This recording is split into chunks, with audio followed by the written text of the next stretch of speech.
नमस्कार दोस्तों, कैसे आप सब लोग। I hope you enjoying. So दोस्तों, आज हम जा रहे हैं यमुनोत्री धाम।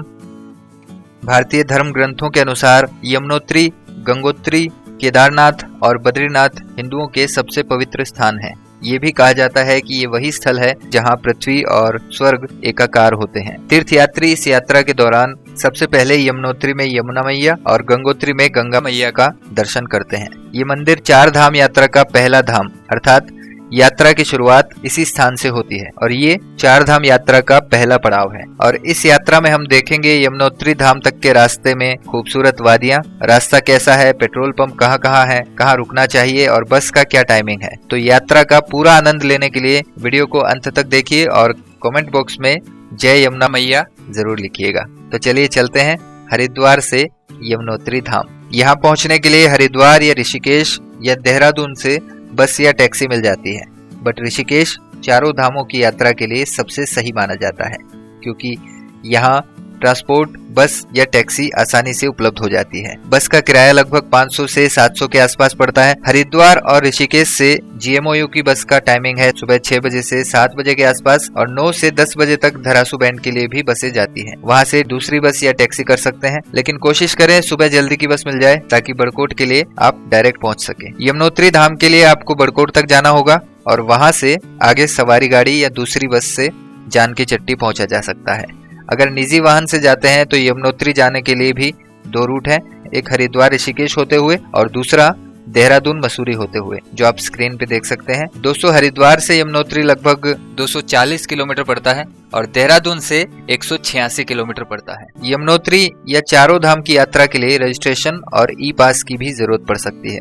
इसके साथ साथ या तो वैक्सीन की दोनों डोज या फिर RT-PCR की भी जरूरत पड़ सकती है। निजी वाहनों के लिए ग्रीन कार्ड, ट्रिप कार्ड की जरूरत पड़ सकती है। तो जब भी यात्रा करें एक बार उस समय की गाइडलाइंस चेक कर लें। हर साल गाइडलाइंस में चेंजेस भी हो सकते हैं, तो एक बार चेक जरूर कर लें। तो दोस्तों, हमने हरिद्वार से यात्रा की शुरुआत की। रोड्स भी बहुत अच्छी बनी हैं, कहीं कहीं अभी भी पुराने रोड्स हैं बट वहाँ भी काम जारी है। ऋषिकेश से नरेंद्र नगर होते हुए हम पहुंचे चंबा। वहाँ हमने ब्रेकफास्ट किया। अभी चंबा में रुके हैं और 10 मिनट के लिए यहाँ पे बस रुकेगी और कुछ नाश्ता हो जाए।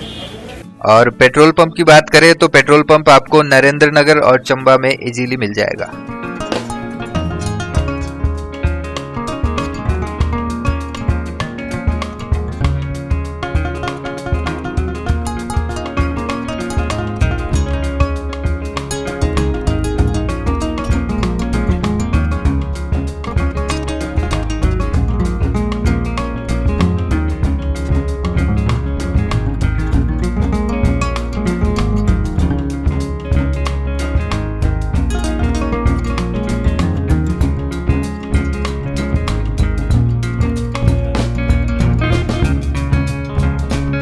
चंबा से आगे चलने पर टिहरी आता है और ये जो देख रहे हैं आप, ये है टिहरी डैम।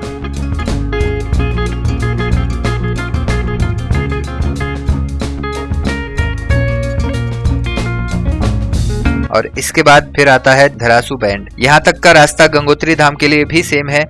मैंने गंगोत्री धाम के वीडियो में भी आपको ये दिखाया था। तो दोस्तों, धरासू बैंड एक डाइवर्जन पॉइंट है जहाँ से एक रास्ता उत्तरकाशी और एक रास्ता बड़कोट के लिए निकलता है और बड़कोट होते हुए यमुनोत्री जाया जाता है और उत्तरकाशी से गंगोत्री धाम। हम जाएंगे बड़कोट की ओर। मुझे बस लेट ही मिली थी, करीब 9 से 10 बजे के आसपास, तो मुझे उत्तरकाशी की बस में ही आना पड़ा, इसलिए मुझे यहाँ धरासू बैंड में ही उतरना पड़ा। यहाँ से शेयरिंग गाड़ी से आगे बड़कोट के लिए जाएंगे। यहाँ आने के बाद अभी लेट हो चुकी है, सो ऑफ सीजन में प्रॉब्लम्स रहती है। 4 से 5 बजे बाद सवारी गाड़ी भी नहीं जाती, तो हो सकता है आपको यहाँ स्टे करना पड़े। तो गाइज, मैं धरासू पहुँच चुका हूँ और अभी जो है यहाँ से सीन ये हो गया कि यहाँ पर बड़कोट के लिए कोई बस नहीं मिल रही है। छोटी गाड़ी जो है वो बुकिंग पे जा रही है और किस्मत से मुझे ये भैया मिल गए थे, तो इनके साथ मैं जा रहा हूँ बड़कोट। और ये जो पीछे बैठे हैं इन्होंने मुझे गाइड किया। तो यहाँ पर भी है ना बेड मिल जाएगा अच्छे से, अगर आपको कोई साधन नहीं मिलता है तो अभी मैं जा रहा हूँ बड़कोट के लिए। तो दोस्तों, किस्मत अच्छी थी, भाई उसी साइड में जा रहे थे तो मुझे भी लिफ्ट मिल गई बड़कोट के लिए। धरासू बैंड से बड़कोट का डिस्टेंस लगभग 107 किलोमीटर है। दोस्तों ऐसी सुंदर जगह पर अगर देवता निवास करते हो तो इसमें आश्चर्य ही क्या। रास्ते भर में पहाड़ चीड़ और देवदार के पेड़ों से भरे पड़े हैं और ऊपर एक ही दिशा में सीधे बढ़ते गए हैं। मानो इधर उधर मुड़ना तो इन्होंने सीखा ही नहीं। शक्ति को एक ही दिशा में लगाए रखने से ऊंचा उठना तो स्वाभाविक है। शायद इन पेड़ों ने यही नीति अपनाई होगी। रास्तों के दृश्य देखिए, इतने सुंदर हैं। कहीं कहीं धान की खेती हो रही है और ये जो खेती है इसको स्टेप फार्मिंग बोलते हैं, जो सीढ़ी नुमा एक तरह से खेत होते हैं यहाँ के। तो अभी हम बड़कोट पहुंच चुके हैं, रात भी हो चुकी है। यहाँ आने के बाद मैंने होटल में स्टे किया। लगभग 400 से 800 रुपए तक यहाँ अच्छे होटल्स मिल जाते हैं और 2 से 3 हजार रुपए तक 5 स्टार फैसिलिटी के होटल्स भी यहाँ मिल जाएंगे। प्राइसेस सीजन के अकॉर्डिंग ऊपर नीचे होती रहती है। ये मेरा होटल रूम है, तो आज रात यहाँ स्टे करके सुबह जानकी चट्टी के लिए जाएंगे। तो दोस्तों सुबह के 8 बजे हैं और 15 मिनट पहले एक सवारी गाड़ी निकल चुकी है। अभी ऑफ सीजन है तो सवारी भरने में भी टाइम लगेगा। मैं कल रात को यहाँ पर आया था और रात भर यहाँ पर होटल में रुका और यहाँ से जो है सवारी गाड़ी, छोटी गाड़ियाँ जानकी चट्टी के लिए जाती है। तो उसमें बैठकर हम जानकी चट्टी जाएंगे, जहाँ से फिर ऊपर यमुनोत्री के लिए पैदल जाना होगा।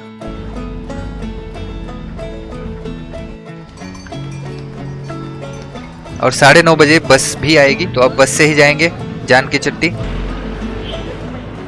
ब्रेकफास्ट किया जब तक बस भी आ चुकी है। बड़कोट से जानकी चट्टी का डिस्टेंस अप्रोक्स 45 किलोमीटर पड़ता है। बड़कोट से जानकी चट्टी का जो रास्ता है उसमें भी वादियां बहुत ही खूबसूरत है। बड़कोट से जानकी चट्टी तक के रास्ते में भी पहाड़ों की सुंदरता को अच्छे से निहारा जा सकता है, क्योंकि यहाँ की वादियां भी बेहद ही खूबसूरत है।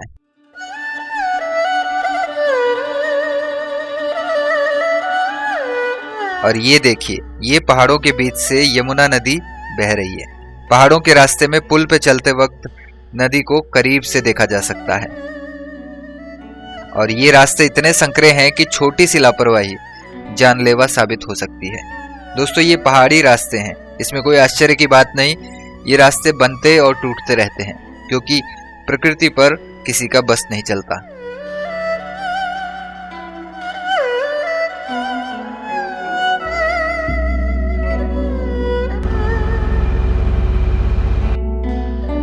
दोस्तों पहाड़ों का सौंदर्य इतना मनमोहक है कि देखते देखते मन ही नहीं भरता।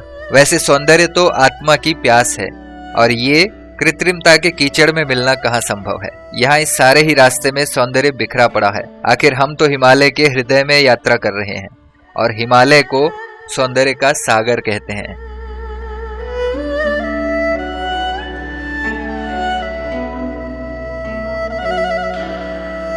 ये देखिए, ये है हरी घास, इसे बुग्याल कहते हैं। बारिश के बाद पहाड़ों पर हरे रंग की चादर सी लगती है।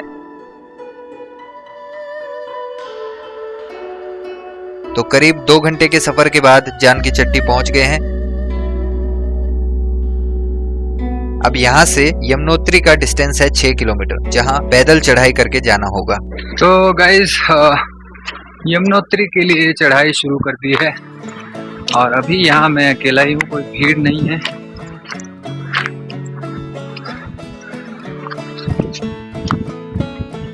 ऊपर करीब 300-400 लोग गए हैं, मैंने यहाँ पर पूछा है, अभी तो पता चला। दोस्तों यमुनोत्री मंदिर बंदरपूंछ पहाड़ी के पश्चिम छोर पर स्थित है। अधिकतर यात्री रात्रि विश्राम का अच्छा प्रबंध होने की वजह से रात्रि विश्राम यहीं जानकी चट्टी में ही करते हैं।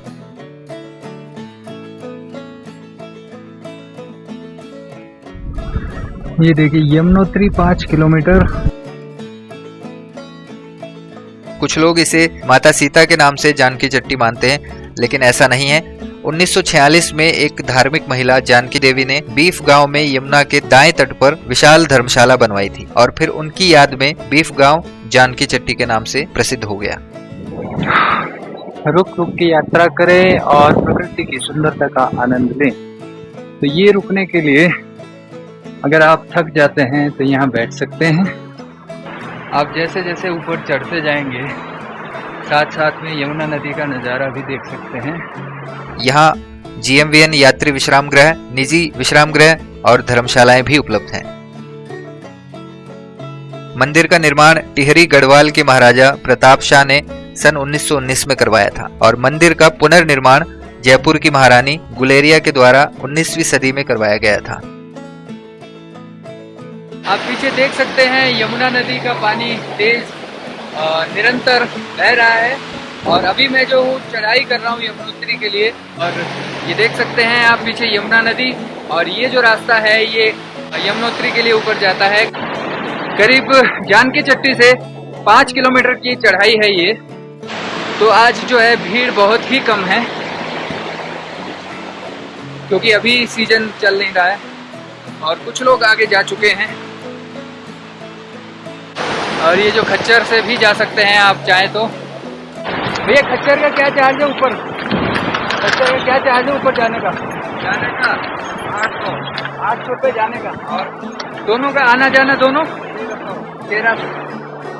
1300 रुपये में आना जाना कर सकते हैं, और एक साइड का करीब 800 रुपये लगेगा खच्चर से। ये आप देख सकते हैं ऊपर सीढ़ियाँ शुरू हो गई है, अब सीढ़ियों से चढ़ाई करेंगे। और इस साइड में यमुना नदी का दृश्य आप देख सकते हैं, इसकी यमुना नदी बह रही है। जय यमुना मैया की। खच्चर रास्ता चलने में बहुत सावधानी बरतता है, रफ्तार भी ठीक ही होती है, पर हर कदम को फूंक फूंक कर रखता है। अपने पैर और जमीन की स्थिति के संतुलन को ध्यान में रखते हुए चलता है। अगर ऐसा करने में असमर्थ होता तो ऐसी विषम भूमि पर उसकी उपयोगिता ही क्या होती। ये तो मनुष्य ही है जो बिना आगा पीछा देखे गलत कदम उठाते रहता है। खैर छोड़िए इन बातों को, हम आगे बढ़ते हैं। और ये देखिए यमुनोत्री 4 किलोमीटर और बचा है अभी, तो 4 किलोमीटर की चढ़ाई अभी और बाकी है। और ये जो है रुकने के लिए अच्छी व्यवस्था कर रखी है यहाँ पर, तो अगर थक जाते हैं तो यहाँ पर रुक सकते हैं। तो अंकल कहाँ से हैं आप? मुंबई से। मुंबई से, तो आप 5 लोग साथ ही में है ना?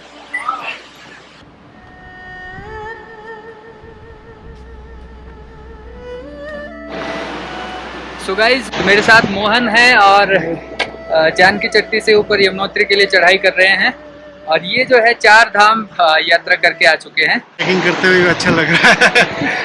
तो ये जो इन्होंने स्टिक रख के रखी है, ये इससे काफी सपोर्टेड मिलता है इससे आगे बढ़ने के लिए। ये तुंगनाथ का इन्होंने ट्रैक किया था, तब से इनके साथ में है ये बता रहे थे अभी। और थकान कितनी हो रही है? हाँ थकान तो ऑलमोस्ट, क्योंकि 9-10 दिन हो गया कंटिन्यू चलते हुए। अच्छा हाँ, 4 धाम की यात्रा कर रहे हैं ये।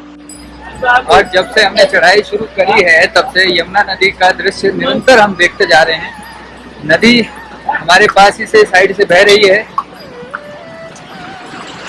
यहाँ थोड़ा अंधेरा है और सामने एक छोटा सा पुल है जो आप देख सकते हैं। ये पुल है।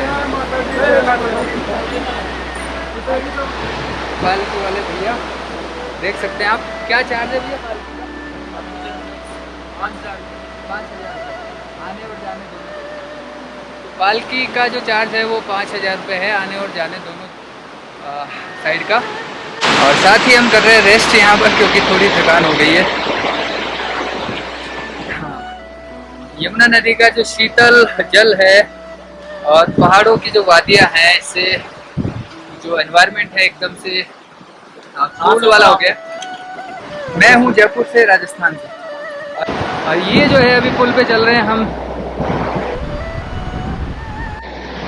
तो चढ़ाई जो है वो इतनी हार्ड भी नहीं है।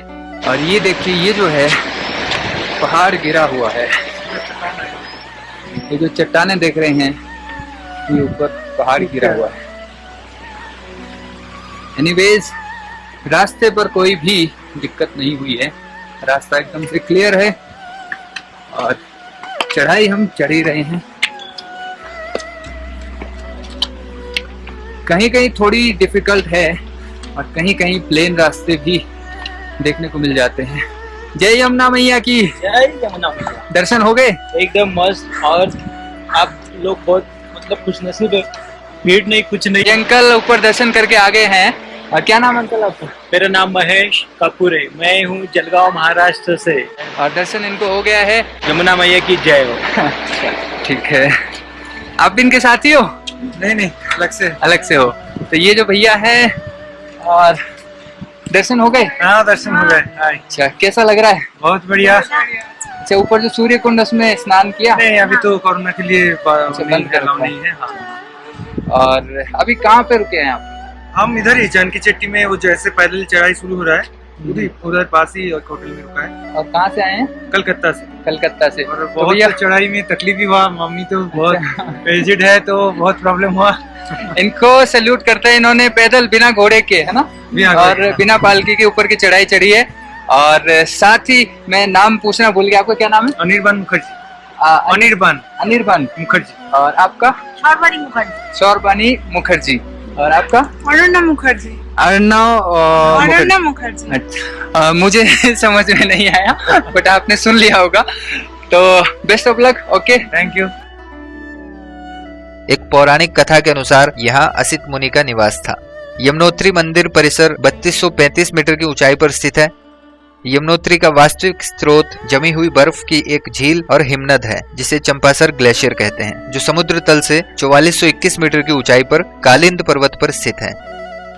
नीचे यमुना नदी बह रही है और ऊपर पहाड़ खड़ा है, और पहाड़ के निचले भाग में चलने के लिए संकरी सी पगडंडी बनी है। जरा सी लापरवाही से पैर भी इधर उधर हो जाए तो नीचे गरजती हुई यमुना नदी में जल समाधि हो जाए।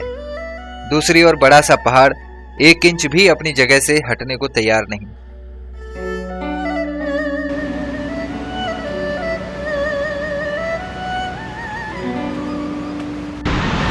और मेरे साथ में है विपुल, राजीव। कहाँ से? हम दोनों हैं गाजियाबाद से और ऋषिकेश, दोनों जगह से। गाजियाबाद और ऋषिकेश। तो गाजियाबाद और ऋषिकेश से हैं दोनों भैया, और साथ ही में ट्रेवल कर रहे हैं, ऊपर तक की चढ़ाई कर रहे हैं। कैसा लग रहा है? बेहतरीन, बहुत बढ़िया, बहुत जन्नत है ये जगह। थकान भी हो रही है? थकान हो रही है लेकिन मजा उससे ज्यादा आ रहा है। यहाँ आने के बाद में थकान अपने आप दूर हो जाती है। अपनी जिंदगी में एक बार जरूर 4 धाम की यात्रा करें। 4 धाम की यात्रा जिंदगी में एक बार जरूर करें। जरूर करें और समय लेके आए और सूरज के साथ चलें, सूरज के साथ रुक जाएं।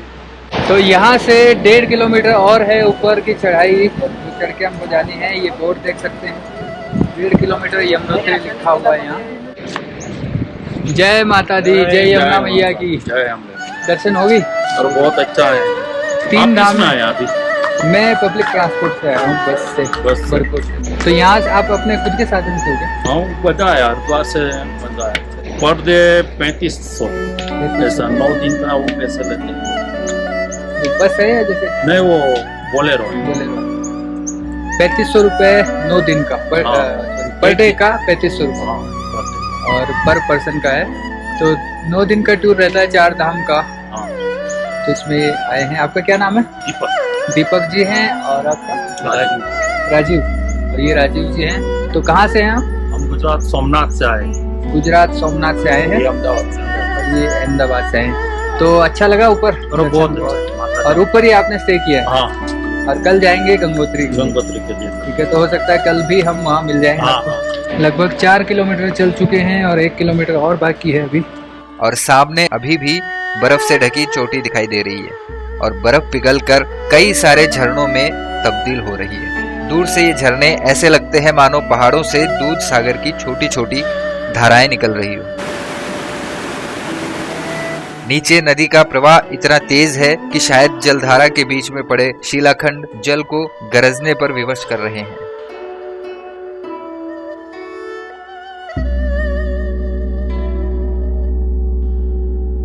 जो अंतिम पड़ाव है इसमें ढलान है, और ढलान से होते हुए अब रास्ता थोड़ा इजी हो गया है। और ये यहाँ से 200 मीटर और है, तो देख सकते हैं यहाँ से दिखाई भी दे रहा है।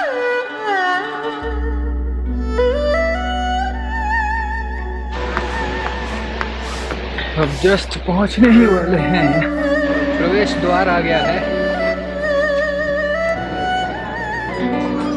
सीधा ही है।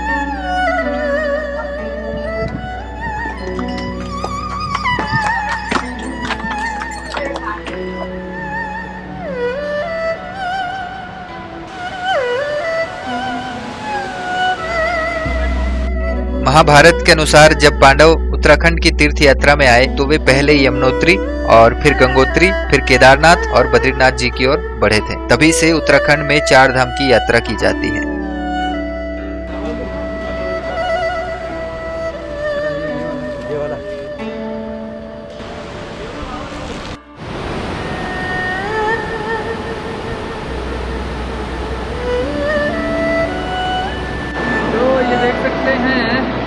यमुना नदी पहाड़ों से उतरकर मैदानी भागों में प्रवाहित होते हुए ये देखिए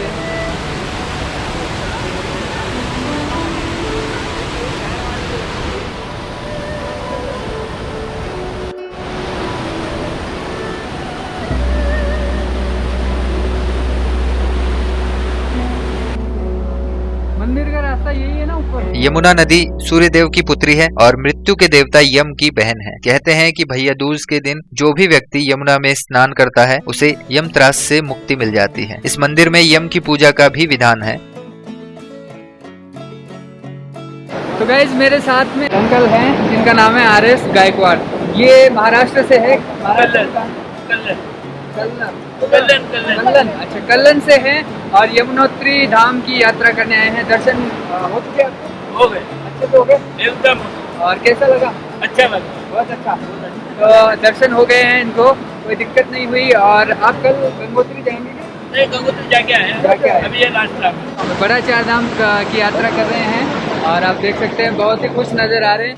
तो बहुत अच्छा लग रहा है। ठीक है और बेस्ट ऑफ लक अंकल आपको 4 धाम यात्रा के लिए। धन्यवाद। कहाँ से आया? हम जयपुर राजस्थान यूट्यूबर हैं। बोलो यमुना मैया की जय। तो यमुना मैया जो है सूर्य की पुत्री यमराज और शनिदेव की बहन है। सूर्य भगवान की 2 पत्नियां थी, संध्या और छाया। संध्या से यमुना और यमराज जी हुए, छाया से शनि महाराज जी हुए। तो कहा गया है कि जो आप अभी देखेंगे दिव्य शिला है, कहा गया है कि पत्र दिव्या शिला नाम, इस पर सारी मुक्तिदायिनी करो धर्म विघ्ना, ये पूजा करो। कलयुग का कोई भी प्राणी अगर मेरे इस स्थान पर कर्म ढंग से पूजा करता है वो यमदंड का भोगी नहीं होता। तो शनि की जो सारी शक्ति होती है वो भी इस स्थान पर पूजा करने मात्र से ही खत्म हो जाती है। तो यमुना मैया ने अपने पिता सूर्यदेव की तपस्या की, कहा हे पिताजी जो मेरे इस दुर्गम क्षेत्र में आएगा, दुर्गम पर्वत शिखर निवासी जो मेरे इस दुर्गम क्षेत्र में आएगा वो इस स्थान पे क्या खाएगा, कैसे रहेगा।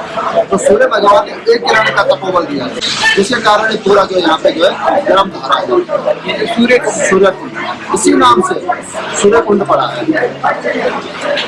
और यहाँ पर जो है यमुना मैया के 3 नाम है, 3 नामों से यमुना मैया जानी जाती है, यमुनोत्री, जमुनोत्री और कालिंदी। यमुनोत्री इसलिए कहा गया है कि यमराज जी की बहन है। जमुनोत्री इसलिए कहा गया है कि यहाँ पर जो है जमदग्नि मुनि ऋषि जो परशुराम के पिता थे, उन्होंने इस स्थान पे तपस्या करके यमुना मैया को प्रकट करवाया, इसीलिए जमुनोत्री कहा गया है।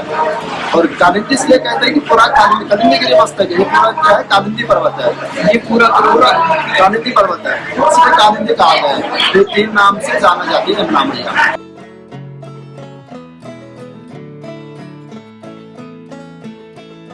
और यहाँ एक सूर्य कुंड भी है जिसका तापमान लगभग 195 डिग्री फ़ारेनहाइट है, जो कि गढ़वाल के सभी तप्त कुंडों में सबसे अधिक गर्म है। इससे एक विशेष ध्वनि निकलती है जिसे ओम ध्वनि कहा जाता है। इस स्रोत में थोड़ा गहरा स्थान है जिसमें आलू और चावल पोटली में डालने पर पक जाते हैं, जिसे श्रद्धालु प्रसाद के रूप में अपने साथ ले जाते हैं।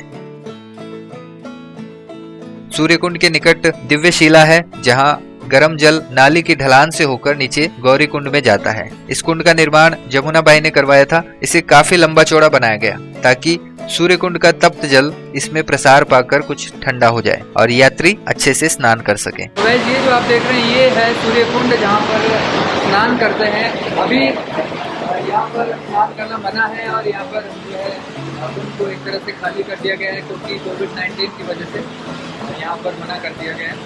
और इसी सूर्य कुंड की जो एक धारा जो है वो ऊपर मैंने आपको दिखाई, जहाँ पर चावल आदि पकाए जाते हैं। और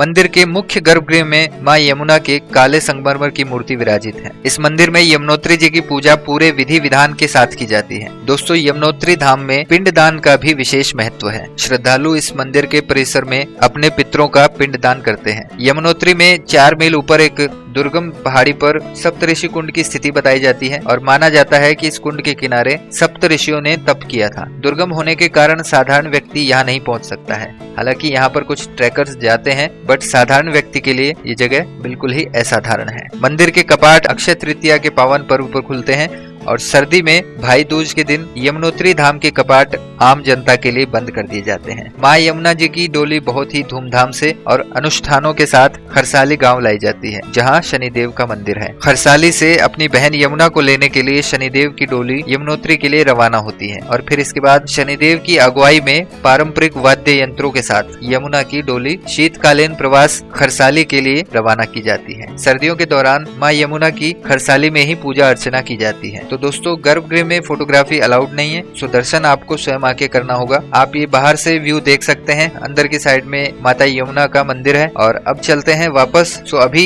शाम के 5 बजे हैं। यहाँ से बड़कोट के लिए वापस गाड़ी मिलना मुश्किल है। ये है मैगी। हाँ, ये शानदार वाली या ठंड काफी बढ़ गई है क्योंकि शाम हो रही है। अभी रात को बर्फ गिरेगी? नहीं, कभी गिर सकती है, कोई कुछ नहीं ना। ये जो पहाड़ है ना, सुबह तो इसमें सफेद बर्फ दिख रही थी, अभी दोपहर में पिघल गया होगा शायद। अब रात को बारिश होगी तो कल और पड़ेगी। यहाँ से बड़कोट जाने के लिए मुझे टूरिस्ट बस में लिफ्ट मिल गई थी। Good morning guys. कल जो है हम शाम को 5 बज गए थे।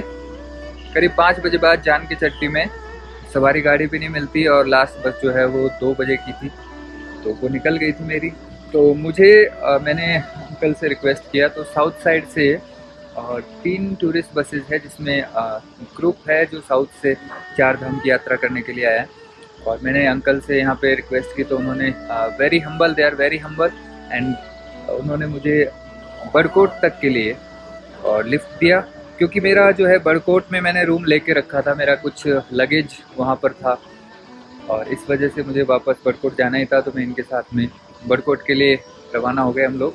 तो रास्ते पे जो है करीब 8 साढ़े 8 बजे लैंडस्लाइड हो गया था और एक जेसीबी जो मशीन होती है वो ख़राब हो गई थी, जिस वजह से आगे जाना मुमकिन नहीं हो पा रहा था।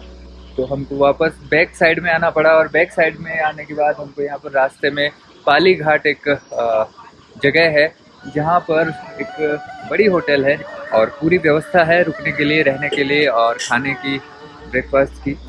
तो वहाँ पर हम रात को करीब वापस बैक साइड में आए, 10 बज गए थे। 10 बजे आकर हमने फिर खाना खाया और रात भर हम लोग यहीं रुके और अभी जो है रोड क्लियर हो गई है तो वापस हम बड़कोट जा रहे हैं। बड़कोट में मुझे अपना लगेज लेना है और लगेज लेके मैं उत्तरकाशी के लिए निकल जाऊंगा। ये पहाड़ी जड़ी बूटी है। पहाड़ी जड़ी बूटी है, चाय में डालते हैं। चाय में दालचीनी। अच्छा, दालचीनी। और मेरे साथ है अंकल। क्या नाम अंकल आपका? रामाराव अंकल है मेरे साथ, चाय पी रहे। और अभी कैसा लग रहा है? अच्छा लग रहा है। तो अभी रोड भी क्लियर हो गया है तो हम अभी जाएंगे वापस बड़कोट की तरफ। और ये जो है हमारे टूरिस्ट मैनेजर है। आपका क्या नाम है? बद्री अंकल है। और इनके साथ में पूरे साउथ से जो 3 बसेस हैं वो आई थी और मुझे लिफ्ट मिली थी। Thank you uncle. ये जो है हमारी बस है। अभी हम जाएंगे बड़कोट के लिए। तो बड़कोट से उत्तरकाशी के लिए मुझे आगे गंगोत्री जाना है। ये हॉल है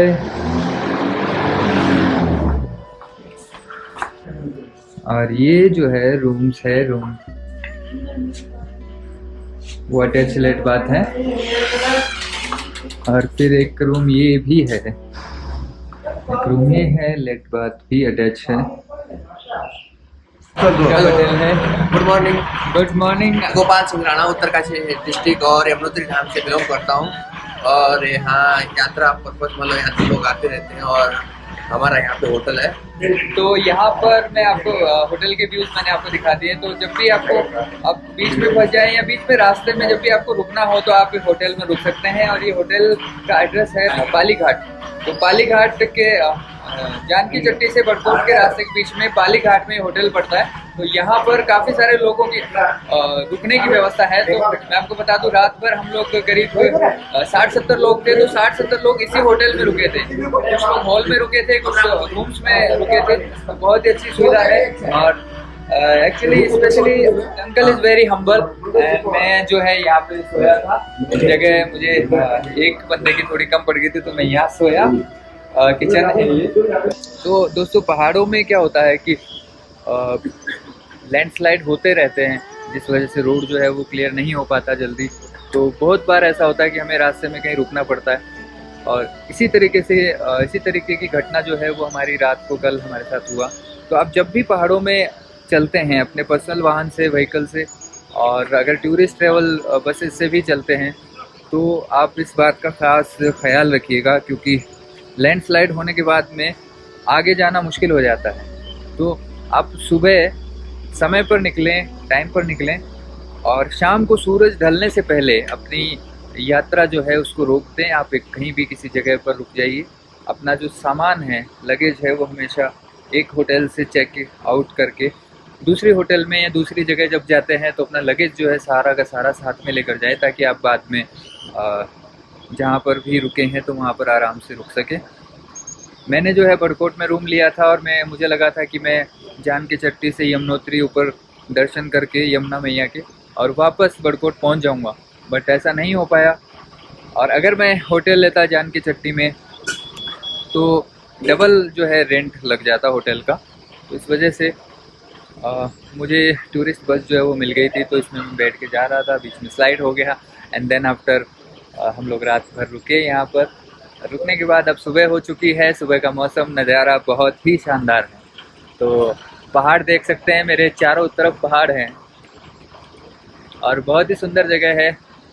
बीच रोड पे कोई होटल मिल जाए और वहाँ पर हम रात भर गुजारें तो एक अलग ही एडवेंचर होता है और एक अलग ही एक्सपीरियंस होता है, जो हमने कल फील किया। होटल में जो अंकल है बहुत ही अच्छे हैं, बहुत ही हम्बल हैं, और उन्होंने काफ़ी देर तक रात भर भी काफ़ी बातचीत हुई, जिसमें उन्होंने यहाँ के कल्चर के बारे में, ट्रेडिशन के बारे में काफ़ी कुछ बताया और यहाँ की लाइफ के बारे में बताया। दोस्तों, जो पहाड़ है, पहाड़ की लाइफ जो है बहुत ही हार्ड होती है। थोड़ी थोड़ी दूर पर चढ़ाई होती है, काफ़ी कुछ सामान जो है वो चढ़ाई चढ़कर लाना ले जाना होता है और काफ़ी खर्चा भी इसमें आता है। तो लोग अपना जीवन यापन यहाँ पर करते हैं और बहुत ही खुश होकर करते हैं। तो ये एक बड़ी बात है। एक बात मैं आपको और बता दूं कि हर जगह पर इस तरह की चीज़ें देखने को मिल जाएगी, इसलिए आप सूरज के साथ चलिए और सूरज ढलने पर आप रुक जाइए। ट्रांसपोर्ट की सुविधा है वो मिलना बहुत ही मुश्किल हो जाता है। तो अभी जो है सीज़न नहीं है, सीज़न जब चालू रहता है तो इतनी तकलीफ़ नहीं होती है। सीज़न चालू रहता है तो काफ़ी ट्रांसपोर्ट की सुविधा मिल जाती है, रात तक, देर रात तक भी मिल जाती है।